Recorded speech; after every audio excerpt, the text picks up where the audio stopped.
সবাই কইবার ভিতরে বালা ভিতরে লেগেছে যে। চট্টগ্রামের চাঁদগাঁও থানা পুলিশের হাজতে থাকা ছিনতাই ও ডাকাতি মামলার আসামি জুয়েল। সিসিটিভি ক্যামেরার ফুটেজে দেখা যায় পরনের শার্ট খুলে হাজতের ফটকের পাশে সেটি বাঁধার চেষ্টা করছেন তিনি। তবে স্থান পরিবর্তন করে সেখান থেকে চলে যান টয়লেটের সামনে। সেখানে ভেন্টিলেটরের সঙ্গে ঝুলন্ত অবস্থায় পাওয়া যায় তার নিথর দেহ।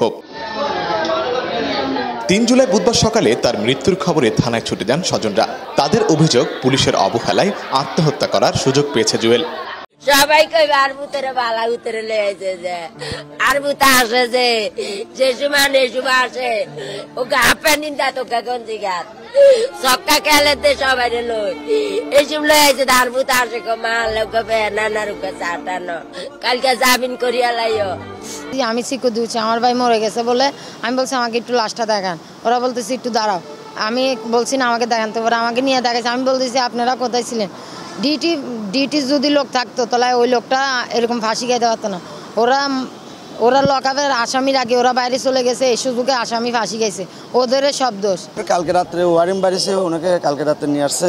যে দেখে সিসি ক্যামেরা ও এখানে বসেছিল না, মানে এটা দেখতো যদি তাহলে আজকাল এই ঘটনা হইতো না। তবে পুলিশ বলছে এই ঘটনায় তাদের কোনো ব্যর্থতা নেই। আমাদের ফুল থানা, বিশেষ করে মহিলা হাজতখানা, পুরুষ হাজতখানা, আমরা টোটাল হাজতখানা সহকারে থানায় আগত ব্যক্তি এবং বাইরের প্রত্যেক জায়গায় সিসিটিভি আছে। থানায় ব্যক্তিগত নিরাপত্তার জন্য রাখছি আমরা। কিন্তু বিষয়টা হচ্ছে যেই জায়গাতে সে সুইসাইড করেছে ওই জায়গাটা একটা টয়লেট আছে, কারণ হাজতখানা আসামি কিন্তু টয়লেটে যায়। টয়লেটের উপরেই কিন্তু আপনি সিসিটিভি রাখা যায় না। আমরা হাজতখানার কে সিসিটিভি সার্ভেলেন্সে এনেছি, কিন্তু যেই অংশতে সে গিয়েছে আপনারা দেখবেন স্পষ্ট দেখা যায় ওই অংশটা হচ্ছে তার ওয়াশরুমের একটা অংশ। ওয়াশরুম হাফ ওয়াল দেওয়া আছে, ওইটাও আমরা সিকিউর করেছি, হাফ বডি দেখা যায়। তার মানে হচ্ছে তার এটা একটা প্রবণতা, সে যে কোনো কারণে এটা করবে, এটি হচ্ছে বিষয়। কেউ যদি আত্মহত্যা করে ফেলে সেক্ষেত্রে তো আইনের প্রসিডিউর অনুযায়ী যাবে। আত্মহত্যার অ্যাটেম্প নেওয়াটা তো একটা অপরাধ। আমাদের টোটাল বিষয়টাই আমরা খোঁজখবর রাখি, প্রতি আধা ঘন্টা পরই খোঁজখবর রাখি। এবং সেন্টিও যে জায়গায় আছে আপনারা দেখছেন, সেন্টি ওখানে দাঁড়িয়ে থাকে এবং ভিডিও ফুটেজও দেখা যাচ্ছে। আসামির যদি কোনো বিষয় লাগে তাৎক্ষণিক আমরা তাকে সেবা দেওয়ার জন্য তৈরি থাকি। এবং ইতিমধ্যে আপনারা জানেন তার সাথে ভোর 5:30টাও কথা হয়েছে, যেহেতু সে তার আত্মীয়ের সাথে কথা বলে দিয়েছি।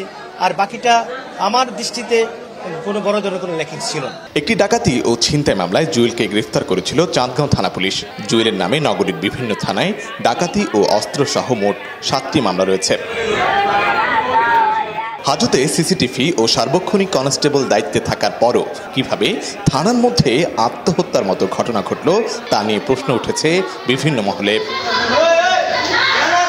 আশিক আরেফিন, প্রতিদিনের বাংলাদেশ, চট্টগ্রাম।